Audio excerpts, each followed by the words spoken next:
Part 4. In the name of God, the compassionate, the merciful. In previous parts of this speech, we talked about usage of violence by Christians in different wars like crusades. And now we are going to talk about rationality and science and knowledge in the Muslim world, while Europeans were in the age of ignorance and dark age. The dark age started in Europe from the year 476 and ended at the year 1450. And in this era, only Vatican was governing the whole Europe. And because of that, a lot of movements and revolutions and uprisings happened against the Vatican, like Protestantism, like anti-Pope movement, like movements which were using the rationality against the church. But in the same era, in the Muslim world, we had a lot of libraries and houses of wisdom and knowledge. Now we are referring to them from history books. When Muslims were governing Spain, only in one city, in Granada, they had about 70 libraries. But after this era, after of governance of Muslims, in Andalusia, they had libraries that they had less than 1,000 volumes of books, and most of them were about the scriptures, Old Testament and New Testament, and commentary books on them. I'm quoting this from Abdul Hussein Zarrinkoub, the Profile of Islam, Farsi translation, Karnameh Islam, printed in Tehran by Amir Kabir Publishing House, the Iranian Solar Calendar, 1369, page 42. When Muslims were defeated in Andalusia, and after the reconquest of Iberian Peninsula, hundreds of thousands of books remained from Muslims, and many of them still do exist in big libraries of that country, like Escorial Library and other libraries. I am quoting it from Karnameh Islam by Abdul Hussein Zarrinkoub, Tehran, Amir Kabir, 1369, the page 43.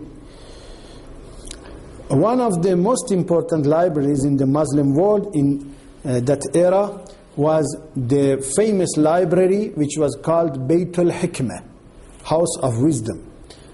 Belonged to Ali ibn Yahya, the astronomer, passed away in the year 275. He was son of Yahya ibn Mansur, who was working in the House of Wisdom, which was established by Caliph Ma'mun. And a lot of scholars were able to stay there. They had, for example, staying houses for them, and even they could receive salary there.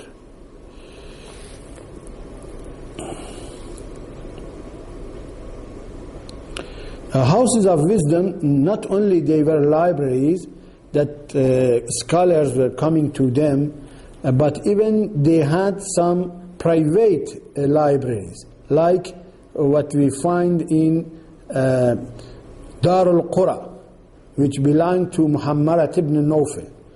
And Suyuti, a great scholar of the Muslim world, he refers to it in his researches.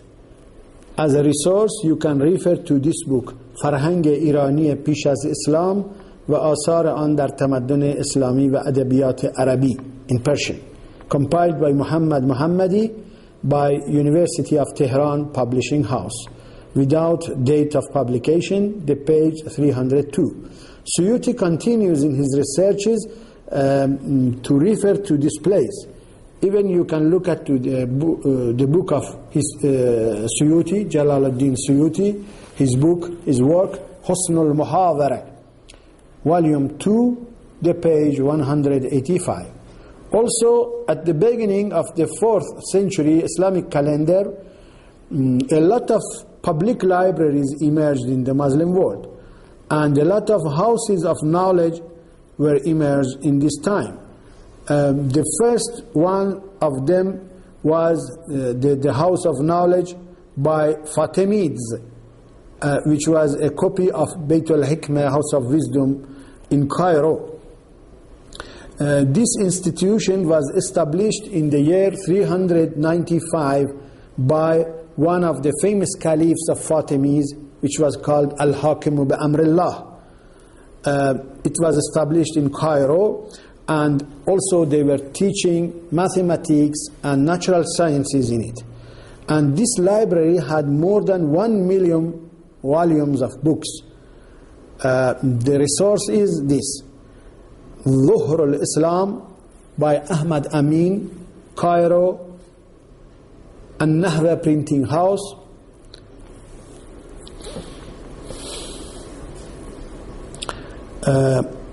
Published in the year 1962, volume 1, pages 198 to 200. Also, there was another Darul Ilm, or House of Knowledge, in Mosul, in Iraq, established by Abu al-Qasim Ja'far bin Muhammad Hamdan al-Mawsili al-Shaham. This House of Knowledge was the first House of Knowledge which was containing books in different branches of knowledge. You can refer to the book of Ibn al-Nadim in his work, famous work Al-Fihrist, page 139. Also in the same city, Al-Mosul, in the beginning of the 4th century, one of the scholars, which was called Abu Ali ibn Sawar al-Khatib, established a library which was called Library of Ibn Sawar. You can look to the book of Ali Rafi'i Ala Marv Dashti. His work is called Kitabkhanahay Jahan از عهد باستان تا عصر حاضر، درآمدی بر دائره المعارف کتابخانه‌های جهان، page 41. Another Darul Ilm, House of Knowledge, was Darul Ilm by Shapur, containing 10,000 volumes of books in Baghdad. It was one of the most important centers of culture and knowledge.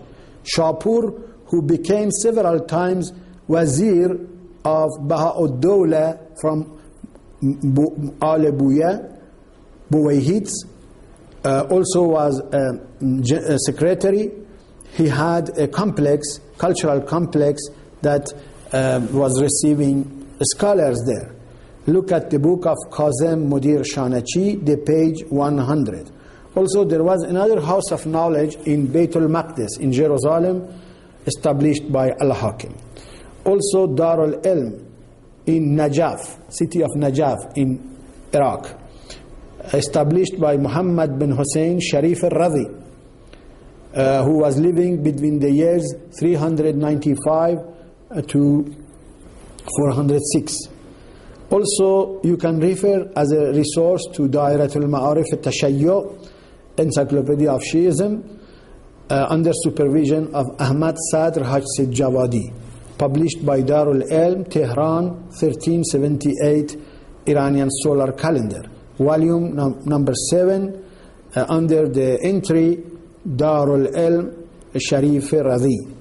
And the author of the article is Muhammad Karimi Zanjani. Also, another House of Knowledge was in the city of Fustat in Egypt, was established by Ibn Duqmaq, passed away in the year 793. As a resource, you can refer to the book of Muhammad Mahir Hammada. His work is called Al-Maktabat fil Islam, Nash'atuha wa Tatawwuruha wa Masairuha, published in Beirut by Muassasatul Risala, the second edition in 1978 AD, pages 34 and 137.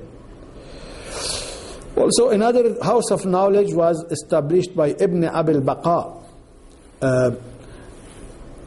Is quoted by Abu al-Faraj ibn Abil Baqa al-Basri and Muhammad bin Ubaidullah ibn al-Hasan passed away in the year 499. As a resource, you can find it in the book of Francois Michaud called in Arabic Al-Mu'assasat al-Ilmiyya fi al-Sharq al-Adna fi al-Qurun al-Wusta, quoted from Mawsu'at Tarikh al-Ulum al-Arabiyya, Encyclopedia of Arabic Knowledges. The third volume, under supervision of Rushdi Rashid, published in Beirut by the publishing house Markaz Dirasat al-Wahdat al-Arabiyya, 1997, pages number 3 and 1262. Another Dar al-Ilm, House of Wisdom, which was called Ibn al-Maristaniya, was established by Ubaidullah ibn Ali ibn Nasr. Was living between the years 541 to 599. As a resource, Ibn al-Najjar, Dhayl Tarikh Baghdad, printed by Matba'at al-Tahiriyya under the name of Ubaidullah. Also, Shapur ibn Ardashir, minister of Baha'u'd-Dawla Daylami in the district of Karkh in Baghdad, established another Darul Ilm by a library which contained 12,000 volumes of rare books which was not found in other places, and called it Darul Ilm. And it was free for everybody. It was a public library. Everybody could use it. And in the same year, some of other ministers like Hassan ibn Musa al-Nubakhti, Rashid Watwat, minister of Khwarazm Shah, also they established libraries in other cities. Also, the household of Khojandi, they had a big library in city of Isfahan. Also, Imad al-Dawla Daylami in Shiraz, Baha'u'd-Dawla Daylami and Abu al-Wafa al-Hamadani, they had libraries in other places. Abu al-Fida, the prince, the Kurd prince from Syria, also had a library containing 70,000 books, and 200 scholars were doing research there. Other ministers also established libraries, like Yahya Barmaki, passed away in the year 190 in Baghdad. Muhammad bin Malik al-Zayyat passed away in the year 233 in Samarra. And rather than that, he had a house of translation. Also, Qasim ibn Ubaidullah ibn Sulaiman passed away in the year 291. Habashi ibn Mu'izz al-Dawla passed away in the year 357 in Basra. Established a library which contained 15,000 volumes. Azad al-Dawla al-Daylami passed away in the year 372, which according to Al-Maqdisi, he said that there was no book compiled or written, but he had a copy of it. Sahib ibn Abbad passed away in the year 385 in city of Ray. His library was containing 117,000, or somebody has told 120,000, or other quotation is saying that it had 206,000 volumes of books.